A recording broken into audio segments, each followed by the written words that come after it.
Hello everyone and welcome to the latest edition of the Vitality Coaches Wellbeing Programme. My name is Jamie and I'm part of the coaching team at Vitality, and today, as part of our theme for men's health, we're joined by Vitality Ambassador and cricketing legend Joe Root. So Joe's story is a really interesting one. Joe has been a Vitality Ambassador for a long time, and throughout his career he's had huge accolades. He's won the Cricket World Cup, he's currently the best ranked batsman in the world. But along the way, it hasn't been without challenge and failure. So in this conversation, whether you're a cricket fan or you're not, I think you're going to learn a huge amount. We talk about environment, we talk about culture, family, pressure, so many different things that are all important facets of health. So wherever you are watching from, I hope that you enjoy it. Please share our content far and wide, and we'll see you on the other side. Joe, thanks so much for joining us today. It's, as always, a privilege to be joined by a Vitality Ambassador, and one which we actually haven't spoken before, but I think that your journey and your career has been incredible over the last few years, so it's great to check in. And for people watching, they may think that we're in a slightly, maybe less formal location. It's pretty natural, pretty authentic, but this place is really special to you, and it's great for us to come here to do this today. So we are at Abbeydale Sports Park. This is where your career started. Just firstly, we've got to mention this place. Like, what does it mean to you? How did it shape you? Like, are there certain memories that you remember about this place? So many. Firstly, thanks for having me. But yeah, this is where it all started for me. Coming down, watching my dad play in the men's teams, and then coming through the junior section here, knocking a ball on the sideline with my brother, playing in the nets. It was basically how we spent our summer holidays, how we spent our weekends. But you know, not just cricket, played hockey here, played squash, badminton. Mm-hmm. So you know, a lot of my childhood was spent here. So it is. I've got a number of very good memories growing up here, not just from a cricket point of view, but from just being very active. And I've always loved my sport as a kid, and this provided a lot of that for me. Yeah, and this is actually the changing room where you used to get changed. I imagine you scored quite a few runs. Tried to avoid spending a lot of time in here, tried to spend it out there, but it's actually, you'd be surprised to hear, it's actually as spruced up as I've ever seen it. Really? So, Oh good, it's looking good for you today. I think our theme for the conversation today is all about men's health, and with that we're going to cover lots of different things. And what I just wanted to start with is actually kind of like probably more of the physical element, because I think that's, as men, where we all just go to straight away. As a general rule for you, I think growing up and in the career that you're in, your health has obviously always been something that's probably been a priority, but how important is it to you to look after your physical health? And as well as that, how does it affect you if you feel like your physical health isn't in the right place? Well, I think physically, you know, from a cricketing point of view, you want to make sure that you're in a position as much as possible to perform at the peak of your powers. And I think managing your training, it's something that over my career I've got a lot better at. You know, something that I didn't always pay enough attention to. If I'm being brutally honest, as a young kid, I was more bothered about batting. I don't want to spend time working on elements of my fitness which I couldn't directly see results for. But you know, more like once I started being more of a professional and playing international cricket in particular, getting to early 20s and stuff, you start to see and understand the benefits that making sure you're physically in the right space can have a massive impact. And in cricket, there's not a direct correlation with just throwing as heavy weights around as you possibly can. It's more about being able to cope with the demands of batting for long periods of time. You know, from my point of view, being out there and coping with heat and understanding what you need to do to be, you know, not just necessarily how you prepare your body from a real physical point of view, but also nutritionally as well, making sure you're well hydrated, making sure you're fueled up. And it's been quite an education, really, for me over the last 10 years, but more so, I'd say even more so in the last 5 years. And I think that's a great thing about where the sport's gone is you've got a better understanding of that. And over the last period, I've definitely felt significant benefits from that. And it makes you feel better. I think there's a direct correlation between your physical well-being and your mental well-being. And ever since I've paid more attention to that, I've started to feel more benefits come in other areas of my life as well. I think that's a really good way to look at it as well, is that people watching this, obviously they're not probably professional cricketers, although some might be, but it's quite hard, like you say there, to find a direct correlation between sort of the physical work that I'm doing and how that affects me day to day. And I've heard lots of people talk about, you mentioned there about the last 5 years in your transition. I don't know if this is a thing, so I wanted to ask you, but lots of people said that during the kind of lockdown period, you seemed to really work on your fitness. And I don't know whether you worked on your fitness, but certainly it looked like maybe your scores were affected by that, in terms of you've always got big runs, but then you were getting big runs and you were pacing them and you seemed to get stronger as innings went on. Was that a conscious effort that you made during that period? And if so, what changes did you make? Like, what was your training regime looking like? There was a conscious effort and a big shift in my mentality towards it, and an understanding, especially the older I'm getting, the more important it is to make sure I'm really on top of it. But throughout that period, it was one thing that, with the scheduling as it is in cricket, international cricket, you're playing so frequently, and managing your physical training and match play, and making sure you're conditioned perfectly or as close to that as possible, can be quite challenging, because you don't want to be too sore or stiff going into a game. But also you don't want to feel like over a course of a series that you're physically dropping off and losing out. So something that balance is something that I've tried to catch better, and have a better understanding and knowledge of my own body and what it requires and what it needs. Which also with that scheduling, it's very hard to get routine, because you can be, it's not like we're based in one ground. We don't just play at Wembley, for example, like the England football team might. We might be in Manchester, then we drive to London, then to Durham or wherever. So managing those travel days and making sure that you rest and recover as well as you can, factoring that in, and then figuring out what's the best way around it is quite challenging on occasion. So the lockdown period actually for me was a great opportunity to get some routine, to get some structure, and to gain a much better understanding of and create a really good base level of fitness that I could then work from and try and maintain and upkeep and gradually push. And it's something that I'd not really had much opportunity to do, because I'd never had that block of 2 months or more where I could really focus intently on the physical side of my game. It was always manage it alongside playing cricket. So I felt that was a really important and big shift, and a beneficial one for me. The last thing you want is for, because your body is not in the place it needs to be physically, it's then either affecting your ability to go and deliver what you want to do, or having a mental impact on. You want to be able to concentrate on that side of the game, and not have all of your emotions and thinking skewed by the fact that you are. I can imagine it's tough to concentrate on the ball coming at you at silly pace if you're thinking, I'm really tired right now. Well, if you can't breathe, it's challenging, isn't it? You want to be in control, you want to be calm, you want to on top of that side of things. And I did feel once I made a real big push in that direction, there was benefits, and I've seen them in the more recent past, where I've been able to be more consistent at getting those. Well, that was going to follow on from that, actually, because obviously you did have that period which you could work on that and you saw the benefit. And again, for people watching, that's going to be so relatable. Like, your challenges and demands are different, but you're also a dad, and you've also got family commitments and things like this to do.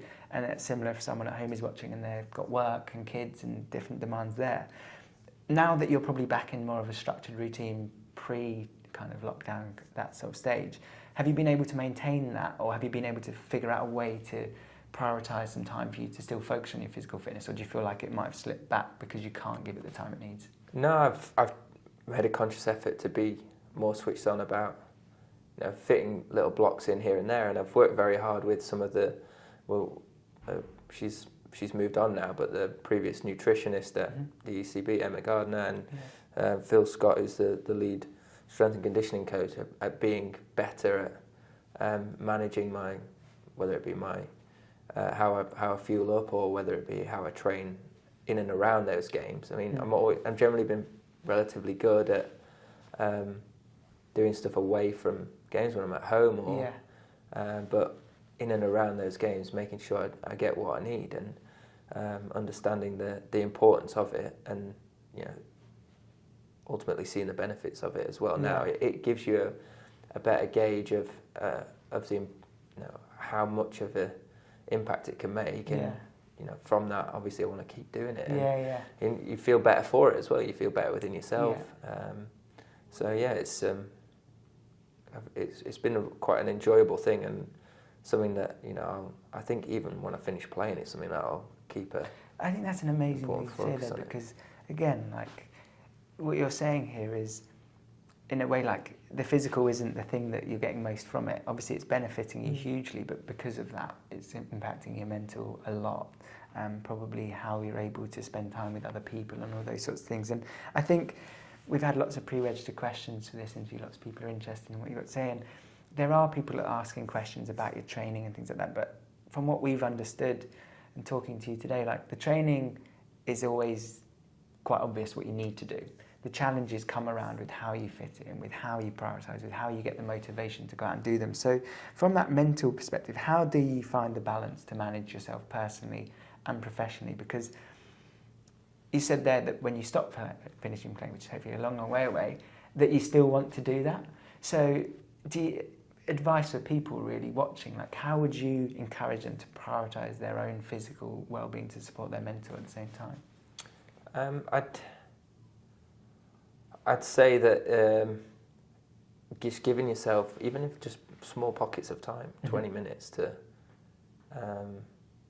whether it be 20-minute run, or I don't know how, you can still get a huge amount from a very short amount of time, and little and often can be a really good way of doing that. And clearly, if you've got more time on your hands, you might want to invest a bit more time into that. But I think that consistency, and that, for me, that consistency of it and the structure of it has definitely, that's where I feel like I've profited the most out of it. You mentioned how hard it's the work-life balance. I had a massive impact in me as a person when I had my first child, because for such a long period of time, cricket was the main, I suppose, main crux of my life. It was what everything else was built around, was managing things around the cricket. And as soon as you have kids, everything's managed around your kids, rightly so. But I've gone from going into cricket and that being, what I spent the majority of my, mental preparing for, thinking about how we're going to take on this team, or what we're going to do to be ready for that series here or there. It's no longer the most important thing in my life anymore, and sort of trying to find a way of managing that alongside. I go into some games and it's not the most important thing anymore, and that would almost frustrate me, because I'd want to make sure I was fully invested in the game, but it was never going to be as important as family and my kids. Do you remember moments or times when you were going out to play and you're thinking about something that happened at home? Or a question that we've got a lot as well is about like switching off between kind of work life, home life, and your work life is very different and it's so pressurised and so consumed. Do you remember moments where you thought, I'm not quite right for playing because there's so much going on elsewhere? Yeah, I think it's because we spend long periods away from home. That's probably the biggest thing, is the amount of time that you miss. You miss out on things you might feel guilty for not spending, or spending long periods away from your wife, your kids, and missing out on elements of their childhood, like growing up, and some milestones that you might miss, at first steps, or first day at school, or thankfully I've been able to be present for most of those, and very fortunate that they get to come and travel with us. But more recently, with COVID and things, there were obviously occasions where we weren't able to do all that together in our house at school. It makes it a little bit more tricky for them to just come and travel and be there for everything. So it just took a bit of time to manage that, to understand it, to find a way for me to deal with that and use it more as a motivator than feel like it was taken away from me. And I think initially it felt like it was, I wasn't approaching the cricket how I'd done previously, and that was frustrating me. And at times I'd want to be, I wouldn't want to be there. I want to be with my family, but now I almost use it. Well, this is an opportunity to play for them to be proud of me. And if you have a bad day, there's more important things in life. I can go home and my children aren't going to love me any less because I've not scored any runs. I get home and I see their smile on their face and get to spend some time with them and play with them, and I suppose that shift in mentality made things a lot easier to manage. I'll go to cricket, I'll throw everything at that, and then when I'm at home, I want to be present. I want to be there for them and give them as much as I can.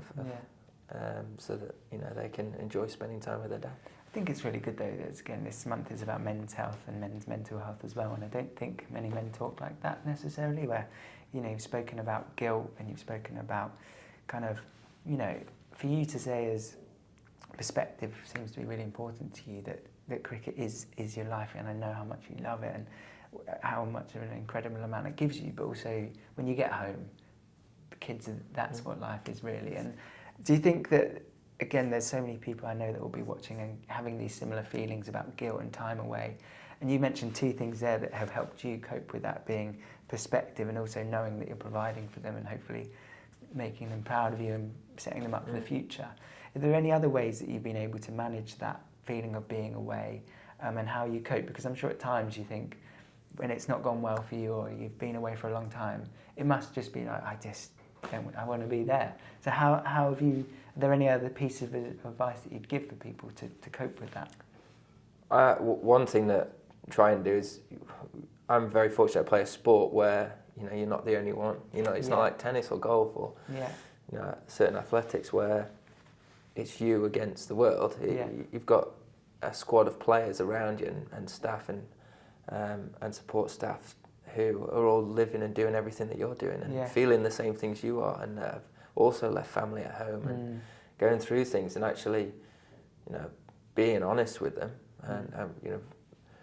And the culture of our team is something we've spent a lot of time and effort in and invested in, and one of them is I think being able to go and whether it be Joss or another player and say, look, I'm having a bad day, I'm missing family or whatever, and they know what you're going through. They've got this, they've got a couple of kids at home as well, and they're being able to say that, or knowing that other people are going through that with you, and it's okay sometimes not to feel 100% in that regard, and having people to help you through that, I think is really important. And almost, I know it's something that I try and encourage a lot now, is being able to talk about difficult things. But I've found that really beneficial, and I like to think other people have as well in this within our team. Yeah, I think that's a really interesting way of looking at it, and culture and identity and things is something I'd love to talk to you about in a little bit. But just on that point, I don't know if you've heard the South African philosophy, which I think is Ubuntu, which means like, I need you to bring your best so that I can bring mine. So what you're saying there about like you sharing, today's not a great day, like I've got this going on, with someone else might empower them to be like, do you know what, John, I'm exactly the same, I'm glad you said that. And it's amazing how much people might give you back. And just, again, like making this relatable to the audience, if this is a workplace culture or anything like that, in a world-class environment where winning is at the core of what you do, is it supported, or has it been a cultural change that is supported, that you, as a leader in the group, one of the best players in the group that people look to, you can say, oh, I'm not feeling great today? Or like, how is that managed and how is that supported? Because I can imagine a time historically where that would have been looked at as negative or weak, all the things that we're trying to overcome. So how, as a team, have you been able to sort of permit that and support people through those times? Well, I think just becoming a lot closer. And something that we focused on as a team is three values, or three things that really, I think, when we play in our best cricket, and that doesn't just mean on the field, when we're being the best versions of ourselves, are courage, respect, and unity. And if we're living and breathing those three things, then we generally get in the best version of us as a team. And that doesn't just come in terms of how we go and play our cricket.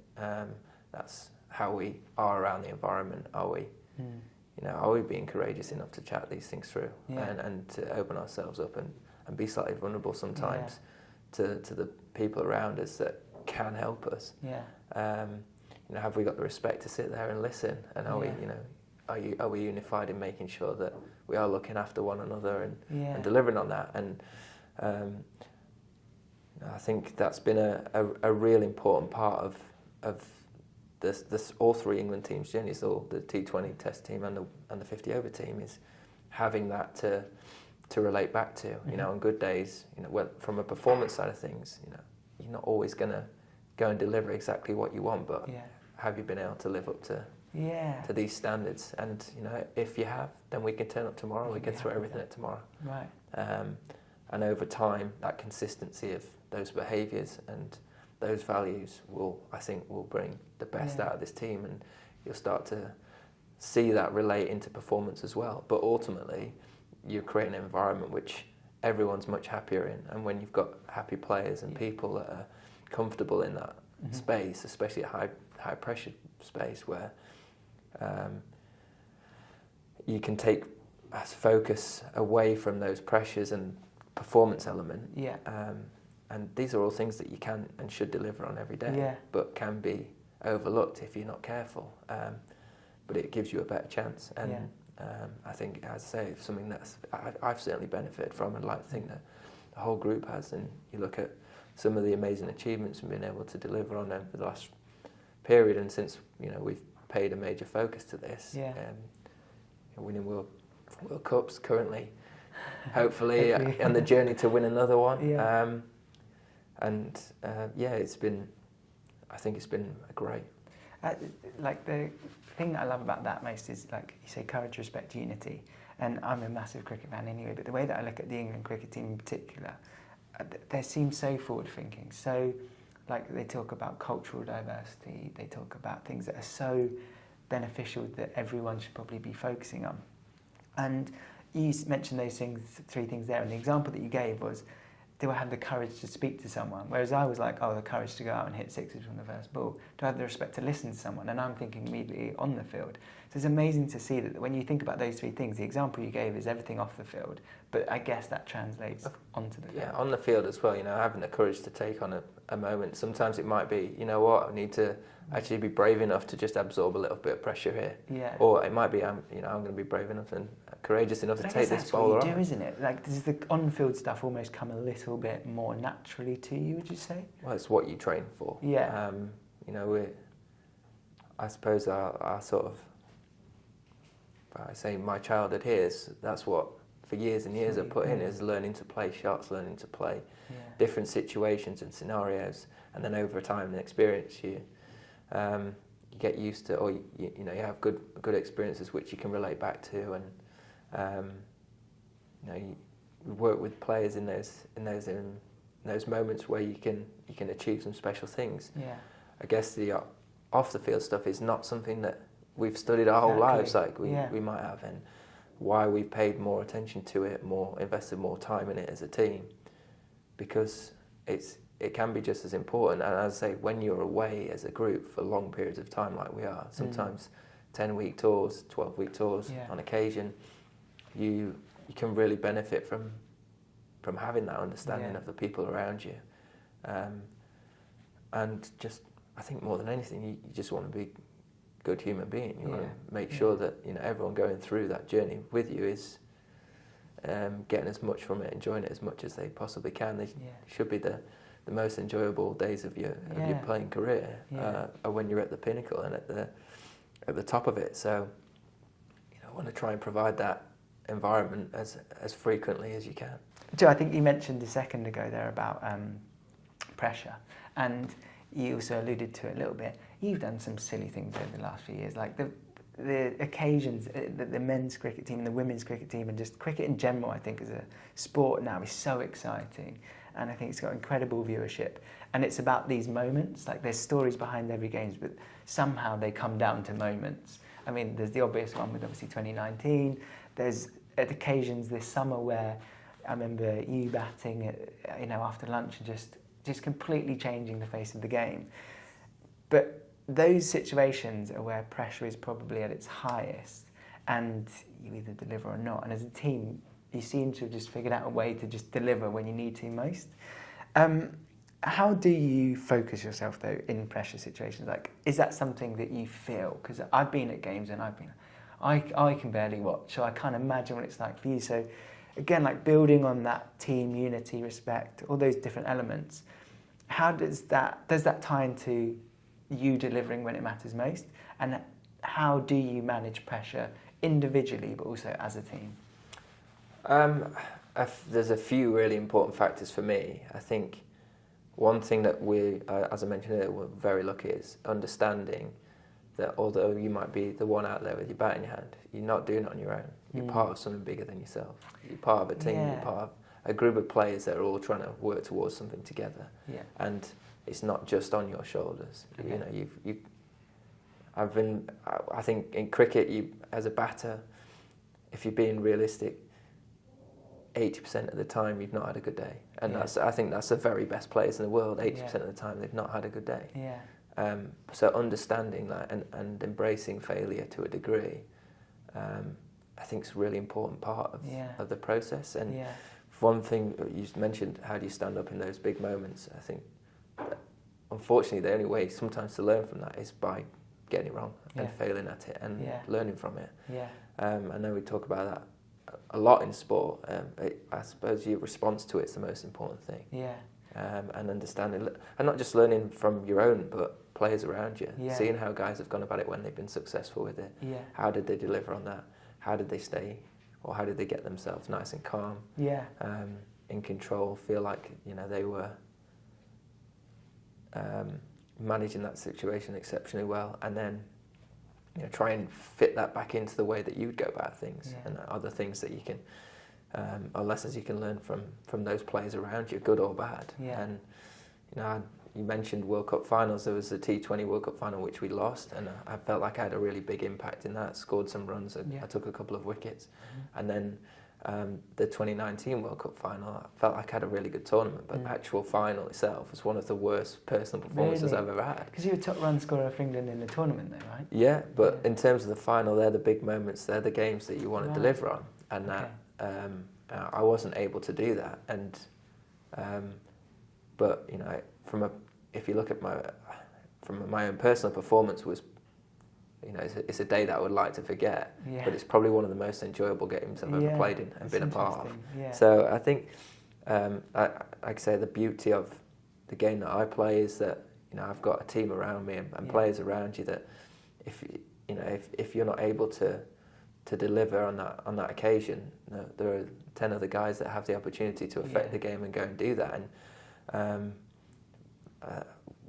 once your skill set might be over as a bat, you've still got a role to play. You've still got a chance to affect the dressing room in a positive way. You can make sure that your presence or demeanour or your conversations you have in the dressing room are the right ones, and that you're adding to that environment all the time. You're not taking away or putting external pressures on those guys that can still affect the game.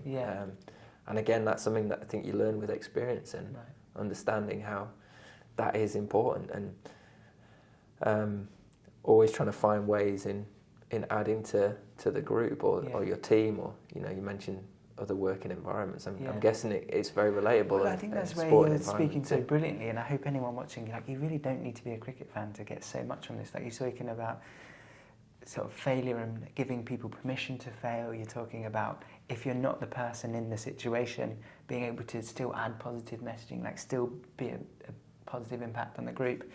When you're out in those moments, in the middle or in the heart of it, do you know it? You're like, this is huge, or are you so zoned in on what you're doing? Sometimes. I think sometimes. As a batter, the best space you can be in is one where you've got nothing going around in your mind. It's like that is the nirvana of batting, is just having nothing there. Yeah. And that's something that you're always searching for, which very rarely happens. And I assume the more you search, the more you don't get it. Well, the more you're searching for it, telling yourself not to think things, you're going to think them. Yeah. And I think accepting that you're not going to feel brilliant and great, whether it be mentally, feel like you're in control all the time, I think that's important to understand. And actually, it's a because it happens quite frequently. If you were to let that dictate how you go and play, or you go and deliver what your skill set is, then you're not going to be as consistent as you need to be or you want to be. So managing that and understanding that and sort of working your way through that is ultimately so finding things that you can rely on under pressure, whether that's just taking a little bit of time out, making sure that you feel like the pace of the game is played at your speed, or whether it's you're controlling your breathing, whether it's having consistent routines which bring you back to where you want to be before they run up to bowl. For me, you want to try and do as much of the work beforehand, so feeling like you're confident. If you need to take certain shots on, you've practiced it and you've delivered on it, and then you can just relax and enjoy the occasion. And I think whenever you're in a big pressurized environment, for me as a sportsman, they're the games, they're the moments that you play for. That's what's exciting about it. As a kid, when you're playing in the back garden or you're playing on the sideline here, you're thinking about, imagine playing in an Ashes Test match, or imagine playing in a World Cup final. This is the ball to win the game. I need 6 off the last ball. How many times do you play that as a kid? Or this is the penalty that's going to win us the World Cup. The fact that you're now lucky enough and you've worked hard enough to get to that moment. What I've always, or more recently, what I've tried to draw my thinking towards is, I don't want that to be ruined by putting myself under unnecessary pressure. I want to go and enjoy this. I think it's an amazing place that you can do that as well, to allow yourself. It's not easy. It's not something, you walk out there and you know the enormity of it, and you know if it goes wrong, what it might look like. And there've been times when it has fallen that way, and but if you've put everything into it, in your preparation, you worked hard for it, you're clearly meant to be there because you've been given the opportunity to play. You've been selected. You've got performances in the bank. Just go and enjoy that, and almost try and thrive off that situation and use that adrenaline to your advantage. And just, I always think, try and embrace that inner kid. Have that 10-year-old almost on your shoulder, thinking, wow, if he saw you today, he would be like, oh my God. That's a bit like me right now, I'll be honest with you. I think it's such a great place to be, and we've done a bit of work with David Young, who I think you probably know quite well, a sports psychologist, and was around the team in 2019, and he actually mentioned that you were one of the most unique players that he's ever worked with, because he was saying, I don't know whether this is true, you can probably confirm, but you talk about what you're saying to yourself in these moments, and I can imagine, like, I'm getting excited by you saying, imagine being in that moment. Like, when you're a kid, when you hit a ball or score a goal, you're celebrating as if you've just won the World Cup, not like it's the Sunday League game. So you're in those situations. But David was saying what he loved about you and your training is when you train and you hit a good shot, you're like, that's nice. Like, you actually say to yourself, like, good work, rather than the flip side of it for most people is they'll punish themselves and they don't do the good things, and they don't necessarily appreciate when they've done something really well. So is that something that you focus on when you're either in the middle or in training, or think about consciously? And again, like, to bring it back to the people watching, that goes into our everyday lives, right? If you do something well, like, give yourself a pat on the back for it. How you talk to yourself is so important. So for you, is that something that you concentrate on? Yeah, and also doing it for the guys around you as well. Like, appreciating how good they are. I think one thing as a team that we went, say I've been on this journey and talk about the culture of the team. One thing that was really important towards a shift in mentality is we were very good at praising and idolising other players that we played against. Wow, how good is this guy? How good is Kumar Sangakkara? How good is Mitchell Johnson, or whoever it was, players that we played against, right? And we'd put them on a pedestal, and we'd forget how good some of our own players were. We'd never say that about the guy that we were batting with. Yeah. We just almost assumed that that's what we thought of them. Yeah.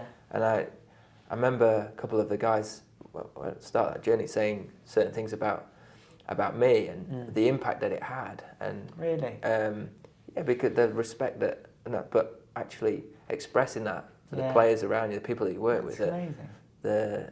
How much they rated you or you rated them, and getting that out there, how powerful that can be, and the confidence that can breed within the team, is so powerful. And I think it's just I think it's like an English way is to not celebrate necessarily the things that you might take for granted. Those guys that I'm very fortunate to play with. Stuart Broad and Jimmy Anderson, two of the greatest seamers of all time in Test cricket history. Yeah.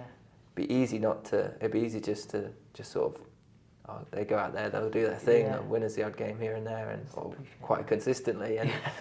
And you could easily just sort of let that pass you by and not really appreciate how lucky you are to play in a team with those guys and to learn from these guys day in, day out. So I think that sort of shift in thinking was also really important for me personally, but for the team too. I think you're amazing at being present and in the moment and have good self-awareness. And I'm going to try and do that now. Joe, I think what we've spoken about today and kind of the culture and the responsibilities of players and teams and things like that is hugely impactful for people watching. But also underneath this all, you are a very humble person, you're very level-headed and measured, and I think that naturally puts you in a leadership position, and obviously your playing ability puts you naturally in that position as well. So interested to know, obviously being Test captain and all the accolades that you've had along the way, is that something that you're comfortable with, being in a leadership position, and what would you say that your leadership style is? It's something that I very quickly had to become comfortable with, but it's something that I was very privileged and excited to get the opportunity to do. It's something as a kid you obviously being amazing. You don't understand the enormity of it, and you don't understand what it actually entails until you're put in that position. But it's something I wouldn't say you dream of being the captain, but you want to be, an integral part of the England team as a young kid growing up. I didn't have a huge amount of captaincy experience before taking on the role, but for me, I think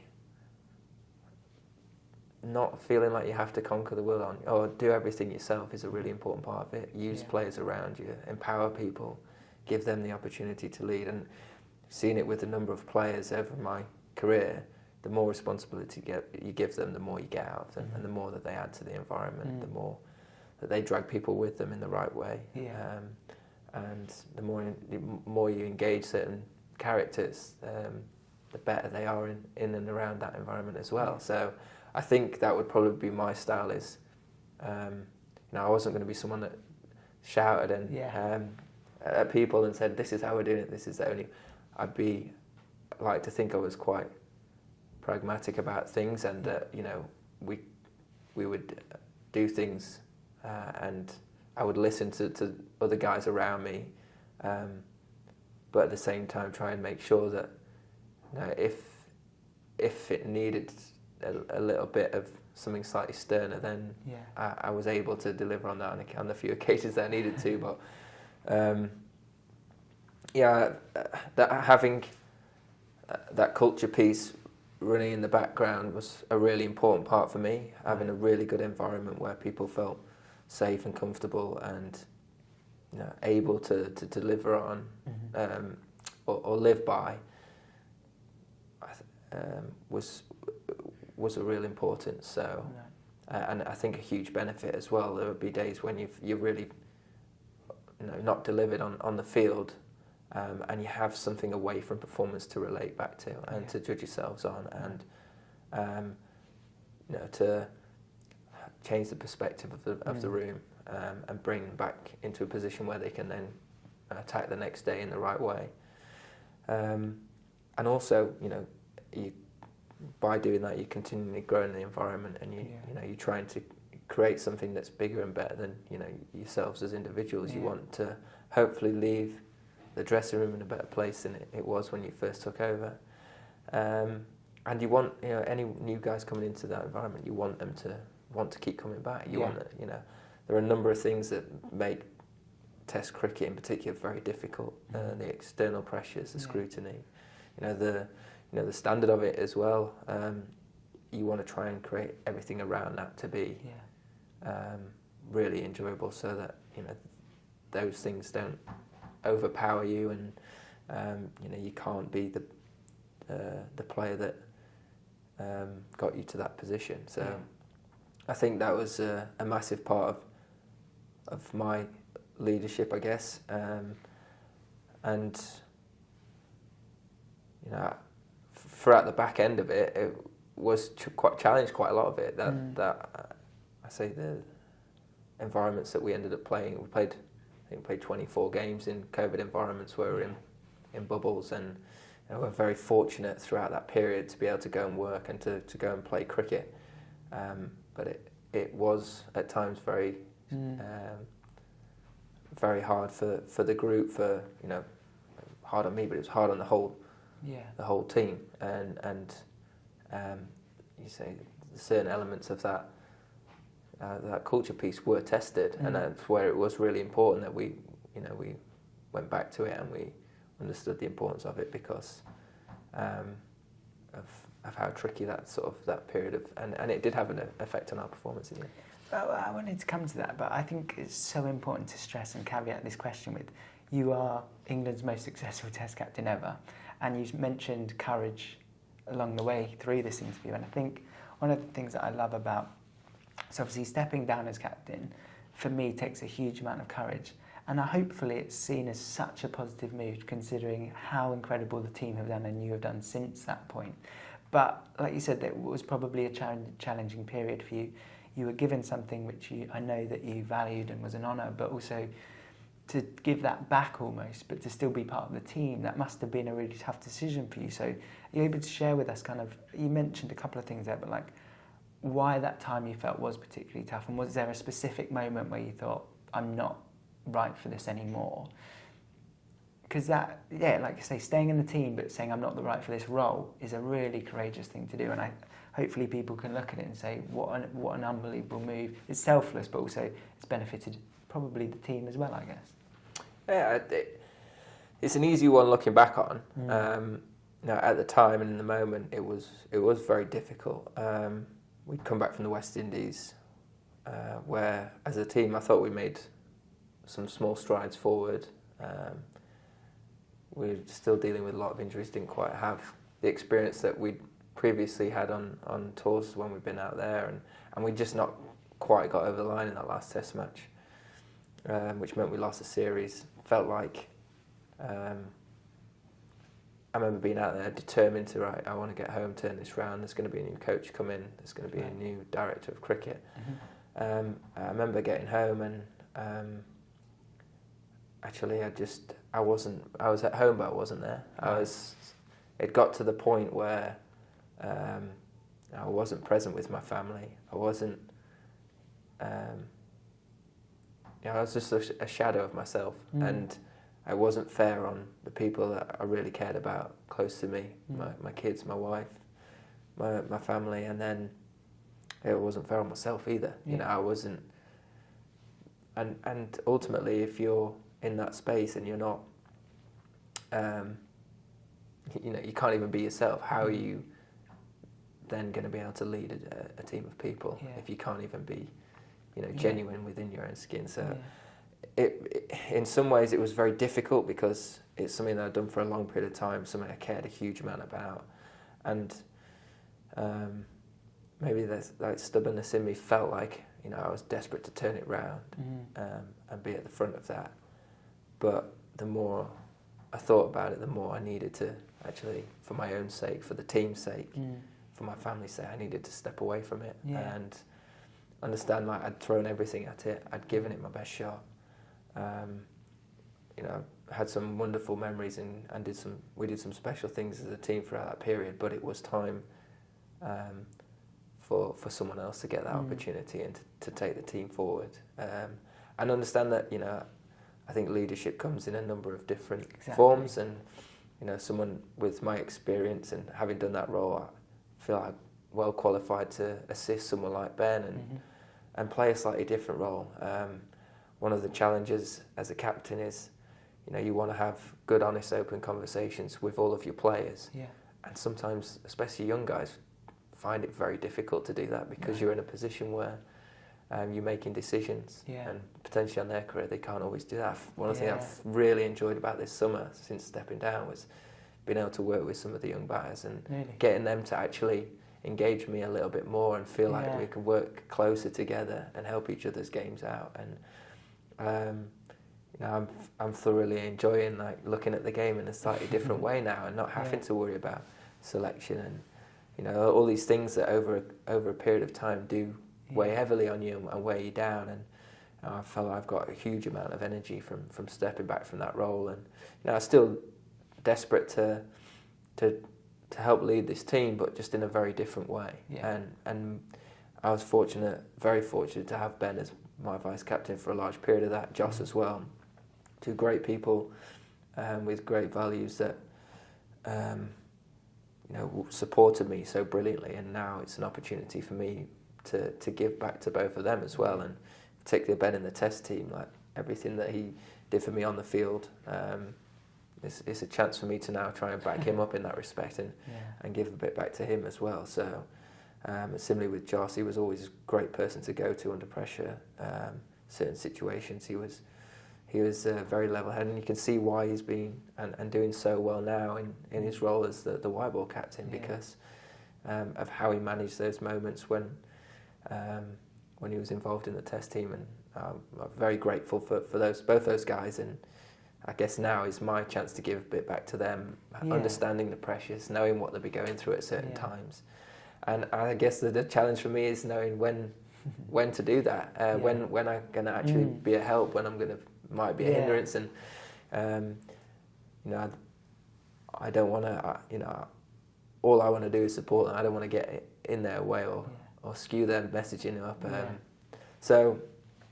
I'm really looking forward to the next phase of my career, if you like, and how I can impact on the team in a slightly different way to what I did previously. I think there's so many good things in there. And before we'll come back to your role now in the team and things like that, but I have to say I do remember watching, and the nature of sport generally is relentless, but also cricket can be, and when you're captain you are the one constantly being questioned. And I remember watching things and just thinking, you're asking the same questions every time, and you're giving amazing answers, but that must be draining on you. So I guess the question is, you've mentioned, it was a tough time. Did you have the support, or did you get support from, of course, friends and family, but also professionally? Did you have that support? Did you want that support? It was available to me. I didn't always know exactly how to use it best. And I guess I was always very lucky to know that it was there, and that was a comfort in itself, knowing that if I needed to speak to people, whether that be professionally or not, I was very fortunate to have wonderful friends and family and professionals around me that were very good and able to help me through those difficult moments. I didn't always know exactly how that was going to get the best out of me, and what avenue to go down, who to speak to, what was going to be, make me feel better, if you like. And I guess you don't know unless you try, and if you put yourselves in those positions and reach out to those different people. But I can't say I wasn't. It wasn't available to me. No, I think that's great. You make a good point. Just knowing is maybe enough for some people, and I think everyone watching this, listening to you today, you're so in tune with yourself and you've got great perspective on things, and I guess that means that you're in a good position already. But knowing that someone's there or something's there if you ever need it as well, can just be enough. Yeah, and I'm not going to sit here and pretend I know all the answers and know the right things to do, and I think that's one thing that COVID's taught everyone, is that no one really knew what to do throughout that whole period. It was something that we'd never had to encounter before, whether it be from a professional point of view, from health point of view. We didn't know what it was going to entail, and I guess sort of having to be guess, quite fluid throughout that period and deal with different things professionally and personally is, I guess, a lot of people will have learned a lot throughout that, about themselves, about people around them, about work, and I guess you've just got to take every experience you get and try and find a way of if you can, learning from it and improving your day-to-day life. It's a constant, isn't it? You've got to keep figuring out. And if we go back to the final question before we wrap up with one more, I could talk to you all day, but I won't. But just around that point, around your role now, and I think, again, this is going to be so relatable for people watching. If you're in a managerial position, there's going to be people in your teams that are striving for great things, that are high achievers and high performers, and managing them. And similarly, if you are that person, how do you manage? How do you not overstep and be a benefit to the team? You've been in both of those positions. In the position that you are right now, how do you be a huge asset to the team, but also make sure that you're a leader, but not, too much? Like, how do you find that balance? And you said you want to give back to your captain. Like, that's the best thing ever, right? Like, that's what every captain would want from their players. I hope so. I think it's difficult because, and it's not a very straightforward thing to answer, because every person needs something different, and every person will have different motivators, different drivers, different things that will get the best out of them. So I think one thing you might want to do is, from a leadership point of view, or from if you're more senior, is try and understand your team and see what it is that is going to get the best out of them, and what makes them tick, and really try and pull that out of them as much as possible, within the bounds of the wider goal. Or I think having the mentality that you need within a team environment is, or one thing that we're very conscious of is, taking the cap forward, and there's no one individual is going to ever be bigger than the badge, if you like. So how can you, what do you need to do to consistently get the best out of yourself and those others around you? I think having that question, asking yourself that question frequently is not a bad place to start, and understanding sometimes you don't always know the answer. But if you're, I think, in that mentality and that mindset, then you're giving yourself a better chance to bring the best out of yourself and those around you. I think this conversation today has been about men's health, but I think that the way that we've gone about it, there's so many lessons along the way, and I think the overarching thing for me is about environment for you and how important that is for you, and how having that right helps your health in so many different ways. And we have a bit of tradition with these sorts of sessions to wrap up with the same question. So the question for you is there one change that you feel that you've made in your whole life that you feel has had the biggest impact on you and your health? So again, I don't want to put anything into your head or anything like that, but it can be a huge change to a tiny different habit. But Vitality, obviously, what we're trying to do is encourage people's behaviour change. And again, that's why this interview may not be about specifics of fitness or nutrition, but it's about how you put yourself in a position to achieve those things. So yeah, it's a pretty huge question. I don't know if you've got an answer, but I'll chuck it your way. There's probably been a few things, but I think I don't think selfish is the right word, but being able to give yourself a period of time, whether it's 10, 20 minutes, half an hour, time to yourself, invest time in yourself, I think gives yourself the opportunity to then bring the best out of you in others around you as well. So whether that's dedicating 20 minutes to going for a run, or going to the gym, or the benefits. I always feel like when I've done that, I feel a lot better with myself. I feel like I've got more energy. I enjoy the endorphins that you get off the back of it, and then feel like I can attack the rest of the day with whatever else I need to do. It might sound selfish, giving yourself that time, but if you're then as a dad, if I'm then more present with my kids, because I know that I feel like I've worked on myself in that respect, or it gives you the energy to then go be the best version of yourself Yeah. for them. Yeah.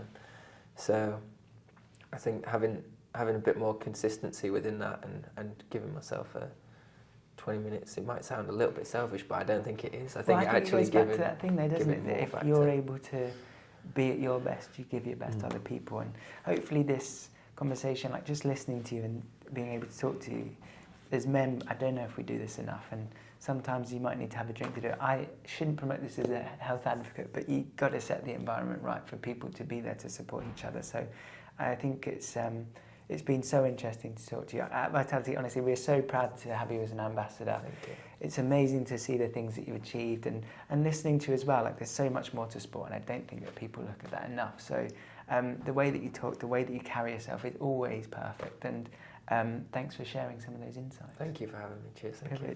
For everyone watching, hopefully you've enjoyed this session. Please do let us know your feedback. Like, subscribe, do all the things on YouTube that you need to do, and hopefully we'll see you again soon.